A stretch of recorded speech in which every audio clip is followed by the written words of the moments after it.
bafanye nguvu yabo kugira ngo bashyiremo imbaraga zabo nabo banaweza kujiapproprier territoire, nabo babone uko nabo bagira ubutaka.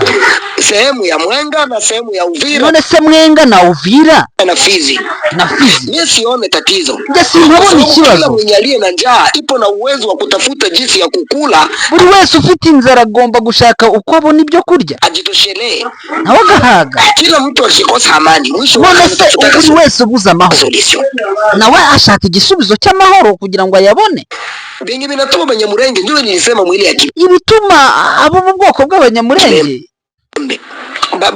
baseme nabo bakuwe na territoire. Nabo bavuga bati tugire natwe territoire. Babembe balilombaka independence. Ababembe basabye independence. Wote liko pale. Babelge balituacha mu bari baduhari ababerge ababirigi nabo bari badusize turi hamwe. Baratukolonize na hapo wanatuacha sie. Badukolonije turi hamwe na bwoko bw'Abanyamurenge. Wote tunaenda omba independence. Mimi nimesema gusaba independence ariko nabo turi hamwe. Yaka siku moja. Ba Jerome Kinguti balikuwaka. Ba Jerome Kinguti twari hamwe. Batoma Karaba bakerizima. Toma Karaha bari hamwe. Toma Karaha ise wabizima Karaha nawe yarahari yagiye gusaba kuri independence. Karaha alikuwaka bagiti baba Munyangezi ba Munyangenzi nabande bose bari bahari nabo bagiye gusaba kuri independence. Mukiza bose bari bahari. Baba Sefania babu aba Masunzu. Ba Sefani bene baba sawa aba Masunzu nabo bari bahari. Bote balikuwaka kule ba Masowa bake ndogo wa Masunzu wa Basinga. Ba Maso baba Singa bene wabo aba Masunzu nabo bari bahari. Bote balikuwaka. Nabo bari bahari. Abanyamurenge bamingi hapa bakaregerege balikuwaka kule. Aba bakaregerege bose bari bahari nabo bagiye gusaba kuri independence Kinshasa. Badirango balikuwaka kule n'abandi bose Barushambariro balikuwaka bose Abanyamurenge bamingi balikuwaka na Babembe sema mwili ya Kibembe baseme nabo bakuwe na territoire ni nini kule ba Masowa bake ndogo wa Masunzu wa Basinga bote balikuwaka. Nitasema Abanyamurenge bamingi hapa bakaregerege balikuwaka benshi Badirango balikuwaka kule yego Barushambariro balikuwaka kule Abanyamurenge bamingi balikuwaka na Babembe kwende pandasi kisha nyuma mwe munaza babagwa muna bayimilie. None kuki mwebwe mu bavangura ndetse mukanabasuzugura mwisho itakuwa ni none se iherezo ry'ibyo kubasuzugura no kubavangura ni bakishindo na territoire nduko karambia mwe Babembe mwebwe niba mubima ubutaka mukabima naho bagomba kuba bazigomba kuyishakira. Ndugu yangu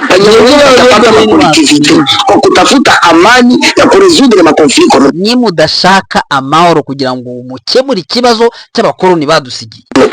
Sababu hautaendelea kuimiye mtu mwenye ntabwo uzakomeza gusuzugura umuntu mureba ulikuwa naye mwarabanye kuva mukiri bato wakati wa Babelgi munakiwa mu gihe cy'Ababirigi mwari hamwe bote juu abo abakuwa na accès mu kubera ko bo batigeze bashyirwa muri politike mwe munabakiya na makolektivite munaza bayimwe mukaguma muyoboye ya makolektivite cyangwa se ubwo na amasheferi n'amagrupema ngo mukomeje mu basuzugura. None se ko amazina y'imisozi amazina y'ibice byose ari mu Kinyarwanda kuki mutigeze mukuraho ayo mazina namwe mu bihindura?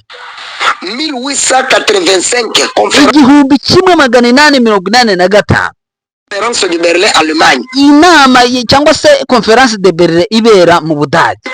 Quand le blanc banasema abo benyewe kenisa igihe bw'abazungu bwabo bavuze partager l'Afrique comme un batereka tugabane gâteau sur la table. Est-ce que kuko mtu mwenye alikuwa kana choix ya kusema haru wari ufite amahitamo ngo ngewe ngo nshaka kubaha ngo cyangwa ingwe bisema mimi bakiye ingamba au ile ngamba haru wahisemo ngo ngewe nshaka kubaha ngango n'undashaka kubaha aba biko barasema Kinyarwanda bari bakiyaga Kongo aba bari bavuga Ikinyarwanda bakomeje basigaye muri Kongo kabengire ko barasema Kinyarwanda bakabakiya kote ya pili n'abandi bavugaga Ikinyarwanda nabo basigara mu ruhande rwo mu Rwanda kuko barundi ba mu plaine base nta barundi baba muri plaine bakiya vile ibari bamuze vile pour que tuishi kwa amani muze kutabavangura kandi bari Abanyamurenge baje approprier na botere yabo Abanyamurenge nabo bari ku butaka bwabo dans même territoire muri territoire ya dans même province haina problème bakikosa territoire bapate ma collectivité c'est niba babuze na territoire seda nibagire na collectivité cyangwa se chef Juba Bembe mungelipenda Abanyamulenge basikuwe na territoire namwe y'ababembe yo mudashaka ko Abanyamulenge bagira collectivité cyangwa se wenda na territoire, mungeliishi kwa amani na mungebalea mwakagombye kubana nabo mugakomeza mukabayobora, ariko ntimukomeze kubica ngo munabirukane vizuri. Wakati mwe mulipata zile magrupe ko mwebwe mwabonye amagroupe mu lokalite n'amakolektivite na collectivité, ile temps ya kusema igihe ukweli, kugira ngo tuvugishe ukuri, tureke kuba mu bintu bitagira ukuri. vile ni ambassadeur de la paix, ni ambasaderi w'amahoro. niko wazi au no de Jésus, Njyewe ndi mukuri imbere ya Yesu Kristo. Jésus.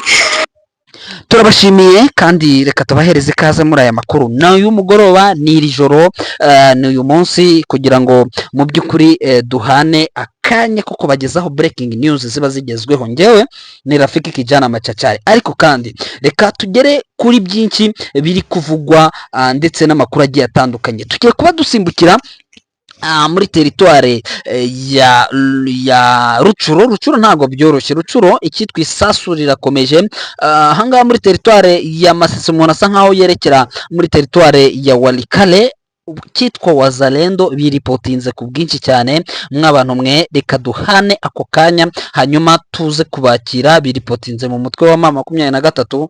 Sinzi rero ngo ni bande bangana bate. Clever Bemba arahari agiye kuba tubwira uko situation zimeze muri rusange. Ni amakuru mu by'ukuri tugiye kugenda atubagezaho. Hanyuma munyemerere duhite dusimbukira muri teritware ya Shabunda na Warungu.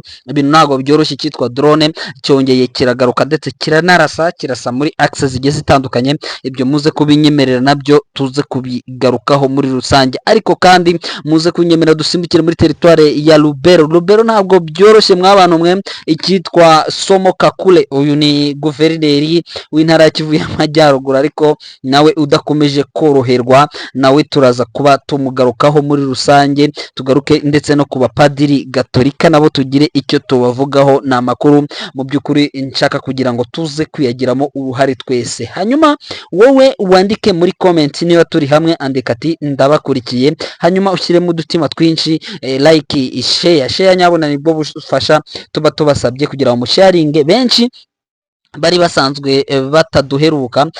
Igitangaje nuko tukibona abantu bakitubwira ati mwari mwaragiye, kandi turahari turi ku Ntare official. Nyabona mutumenyekanishe kugira ngo abari batuzi bongere batubone ahangaha, kuko turazwi, baratuzi ni benshi, ariko kandi ubigezemo uruhare benshi mwafatanyaga kudukurikira, nyabona bashobora kutubona. Njyewe ni Rafiki Kijana Machachari, ndi hamwe na Clever Bemba, ariko kandi tugiye kubana ndetse no ku murongo wa telefone kugira ngo tubagezeho amakuru agiye atandukanye. Turaza kuba tugaruka kuri axe nyinshi bisaba kugira ngo hanyuma tuze kubana. Yenda sinzi wenda niba ndibuze kumubona ku murongo wa telefone, kuko umurongo wa telefone ukomeje kuba utamera neza, ariko nizere ko turaza kubana neza cyane ku murongo wa telefone, kuko ngiye gusimbukira muri ibi bice hanyuma aze kutubwira abiripotinze niba ari 10 n'abangahe, kugira ngo mu by'ukuri tuze kuba mu by'ukuri tubigarukaho turi hamwe nawe ku murongo wa telefone. Bwana Clever Bemba, bimeze bite? Turashimira Imana, turakomeye Bwana Machachari, ariko wa muhungu we mwana wama, yego ibintu bigiye gukomera. Ngaho rero uhita urasa no ku ntego abakunzi bacu bari bagutegereje. Doki hari amakuru maze kumva kano kanya bambwira uburyo perezida warabaye perezida imyaka 18 bamukuriyeho nationality bamugize ngo umunyarwanda, none bamwita ngo amazina ngo yitwa Hippolyte Kanambe. Ariko se Hippolyte, mbabarira Bwana Bemba, urabizi neza tutararenga aho ngaho, Hippolyte Kanambe ayo mazina ari mu Kinyarwanda? Ahubwo se Kanambe ni ibiki? Nanjye ibyo biri kuncana. Ahangaha none uvuze n'ibintu bigiye gukomera. Nabyuke none umva, ubundi si General Major, ni General Major, kandi mu gisirikare iyo bitaga fake ni igisirikare cyabayeho nacyo niba bazakihakana. Igitangaje turaje turebe ibyo bintu ukuntu bidasanzwe. Ewana cyakora wa muhungu aka kantu doke nabyumvishe ndaseka, none bakavuga n'uriya mama we, mama yitwa Sifa Mahanya, niba ari Hamahanya niba ari indi. Ngo si umukongomani ngo nawe ngo ni umunyarwanda. Wa muhungu we koko ahangaha reka nkubwize Giseke afite abantu bagiye kumugwisha mu manga. Iyi ngoma ntakandare mba narumiwe ngewe.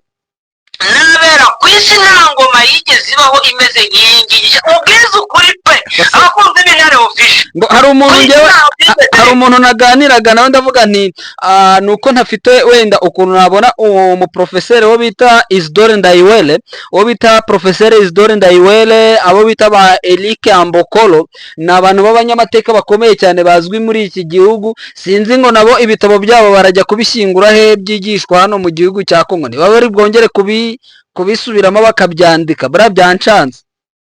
barajya babigurisha cyangwa babikorera bisomerwa ahantu hatari iriya guverinoma y'iriya. Niyo mpamvu ndi kukubwira ntabwo bino bintu biri ntabwo bizatanga umusaruro. Abantu bose nagiye umuntu wambaye kongera kwambara inkweto zigize ni ukwambara bote.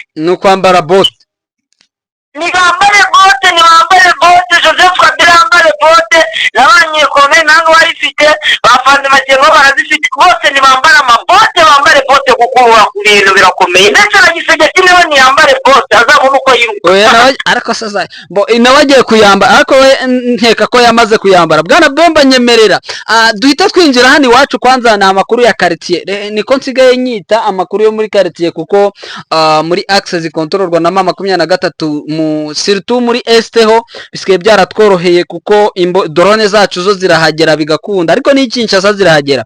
Nyemera duhite dusimbukira harya hano muri Masisi ho kwabo abangaba biripotinze nabo muhe mutwe harya. Ni muri Zambia ni muri Serikali waso Banyungu burya ni muri lokalite Nyanja, kuko mbonye unyohereje video ndetse n'amafoto uvuga ngo aba bari reportinze. Ndavuga nti se none biripotinze ute ni bande? Bibwira abakunzi bacu twihuta kugira ngo wenda muri iri joro baze kumva ibyari byo. Muri Serikali waso Banyungu ni muri lokalite Nyanja, n'abarwanyi 10 n'imbunda zabo baje kwiripotinga muri 23. Lokalite Nyanja iri mupaka na lokalite Kise hafi, ndetse na lokalite Mutobo yo muri Bashari Kaembe. Yes, abo barwanyi rero bivuze Mutobo abakunzi bacu wenda bamaze igihe kirekire bajye bumva za Gahanga très bien. Nahariya zamana muri y'ubuzima muho unabirimo. Ariko Gahanga hakomoka hari abantu benshi, hari ababanda, hari abasinga, ni benshi bari kutumva. Kandi nabo turabasuje aho baherereye hose kabisa. Yego ni utoroka imirwano iri guhuza hagati ya wa mujenerali witwa Kagiri na jenerali Yakize bari gupfa amafaranga. Banatangaje bavuga ko kuva imirwano yatangira bamaze gupfusha abarwanyi benshi bari gupfa kubera ibyo ngibyo, bakaza kugira n'abandi bakomeretse bakaraswa bari ku ruhande rwo kwakiza nabo ku ruhande rwo kwa Kagiri bakomeretse bakaba bari mu bitaro bya Masisi nta n'uwo kubitaho. Kanze gato nguhagarike gato kugira ngo wenda abakunzi bacu babyumve neza cyane. Ni imirwano kugeza amagingo ya wenda uko wakomeje kubikurikirana kugira ngo ubyihutane, wenda reka mbyihutishe. Uranyumva neza? Ndakumva neza rwose. Yes, ahangaha niho abakunzi bacu babyumve. Bivugeho mu minota wenda nk'itatu gutyo kugira ngo, kubera ko amakuru ni menshi, kuko tubabikiye umuzingo munini turabagezaho mu gitondo. Irasa ku ntego ubyihutana kugira ngo turebe ukuntu twunguza uburyo umwete. Yego rero ati ngo bamaze gupfusha abarwanyi benshi, abo kwa Kagiri nabo kwa Hakiza. Noneho bano barwanya ngo nabwo ati ibi ngibi ntabwo tuzakomeza kubibamo, twebwe tufashe inzira tugiye muri 23. N'abandi bagiye batubwiye ko bagezeyo amahoro, bari abantwari bagezeyo amahoro. Hari uwitwa Ombeni bagezeyo amahoro, hari bari ba Damascene bagezeyo amahoro. Ati natwe ko barabara ko kuva muri yano makimbirane bamaze gutakaza abasirikare bagera muri 50, ndetse bagera muri 70 bakaba bamaze kwiripotinga bakajya muri 23. Ubwo mbabarira, bwira abakunzi bacu uyu munsi ni bangahe bitariho ivumbi bahise biripotinga? ni 10 n'imbunda zaba 10. Urakoze cyane, duhita dusimbuka rero, nyemerera duhita dusimbukira ahandi muri Rucuro nta kiriyo. muri Rucuro kiriyo ni imirwano n'ubundi muri territoire ya Rucuro hagati ya Nyaturase Muse ifatanyije na FDL n'ubundi bari guhangana Alliance Fleuve Congo 23 muri localité Butalongola aho bita muri village Katerenge. Butalongola hangaha naho higeze humvikana ikitwa isasu rya danje, abakunzi bacu ntekereza ko atari bwo bwa mbere bakumva Butalongola, gusa baza hari Butalongola ebyiri. Butalongola ebyiri kuko iyi ngiyi iri muri Bwito akaba niba muri Rubero. Yes, Butalongola ndi bone localité Butalongola yo muri Bwito muri village no bita village Katreve baraza bita kuri kokwa kuri no muri village bita Bokungu, muri village ya Bokungu. Na opposition rero yasemutse n'amaposition ya FDL, intare za Sarambwe zagiye zirayatwika ndetse ubu ngubu zikaba zanabakurikiye muri parike nationale kuko hasa naho yegere parike nationale ya Virunga. Ibice n'ubundi bagakora gatatu yabakurikiye, hari abafashwe mateko s'il vous plaît, hari n'abanetrarijwe mu bundi buryo.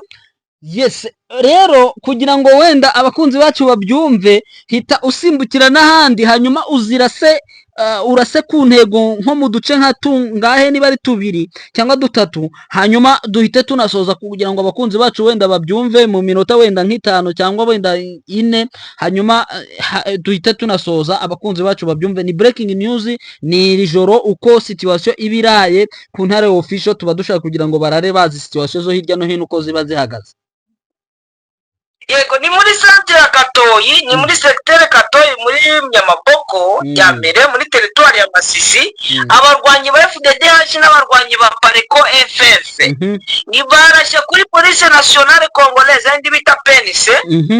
Yari yica umupolisi umwe, abandi 8 irabafata, irabazirika, irabakubita, ibakuraho n'imbunda zabo, ibareka ko aribo batanze amakuru bavuga yuko Pareko na FDDH bacuruza amabuye y'agaciro mu buryo butemewe n'amategeko, noneho bigatuma Amerika ibashyiriraho bya bihano. Ni byabaye none ubu ikintu kirongo nuko ziriya police ziri gukubitwa zimerewe nabi muri kiriya gice, ngo ziri gukubitwa kandi ziri hasi mu ndake aho ziri kumenwa amazi hasi mu cyobo babahambye ari ba ngaho. Rero mwoka byarana leta kuri leta ni leta kuri leta, sorry, ntago biba byoroshye. Reka nsimukane muri turi abapadiri bo muri Kiliziya Gatolika bari mu myigaragambyo bavuga yuko etat de siège igomba kuhava, itahava ibikorwa byose Kiliziya Gatolika yakoreraga muri turi bigahagarara, ivuga amashuri.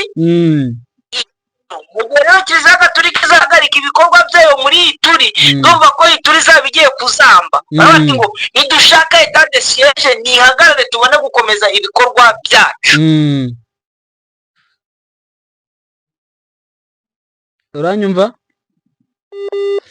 Yes, birumvikana ntabwo connection ariko Bemba yararashe ku ntego yihutisha cyane, niyo mpamvu mu mugoroba ntabwo situation ziba zoroje, niyo mpamvu mu byukuri tugize ngo duhite dusimbuka. Ni habari za uko na kule kwihutisha cyane kugira ngo tubabwire uko situation zimeze. Bwana Bemba, sinzi kubera ko iminota iraturangiranye, birananze na connection ntabwo ikunze. Yes, biranze ntabwo bikunze, twihuta cyane munyemerere duhite dusimbuka ku bijyanye na update time idoha. Kano kanya tuvugana mu byukuri ikivugwa nuko M23 mu kanya mu makuru mu byukuri ya rahari, mwari muzi neza ko hari conference de presse yaberaga mu mujyi wa Goma. Bertrand Bisimwa, perezida wa M23, yatangaje ko Doha bahohereje n'ubundi ntumwa zabo ebyiri, ubwo muzumve Benjamin Bonipa, Maître René abandi yuko aribo bahageze, bavuga ko ngo bagiye kuganira ukuntu hagomba kurekurwa imfungwa, nta zindi gahunda ziriyo, niyo mpamvu bohereje abantu babiri gusa. Ayo niyo makuru yatanzwe. 2 personnes seulement qui ont été envoyées à Doha, comprenez de la sorte. Twihuse cyane ngo nta kindi kirenzaho, ngo nta n'ikindi kintu ngo bakeneye kumenyesha abantu, ngo nuko ngo bagiye kuganira ukuntu hatabayeho mise en œuvre cyangwa se execution y'ikiswe ma mesure de confiance, bo niko babyita, ariko abandi bakabyita sinzi ukuntu babyita de toutes les façons. Twihuse cyane. Conseil de sécurité mu kanya ya Nations Unies imaze kuadopta iyo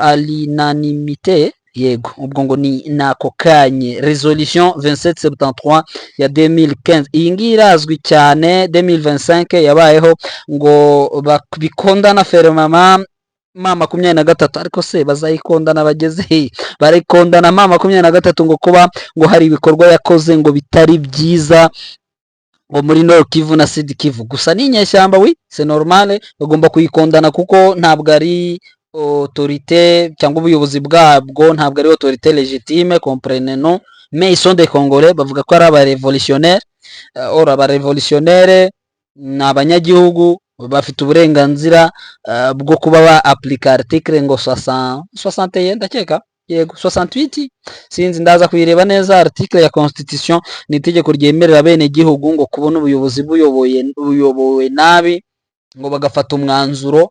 Ni article munyibutse muri commentaire, umukongomani urimo wiyaminiya anyandikire ni article yihe, ariko ndumva naho ngaho ni hagataho, ishobora kuba ari 61 nuko nguko. Hanyuma babikora kuko babyemewe na constitution, niyo mpamvu. Hanyuma twihuse cyane.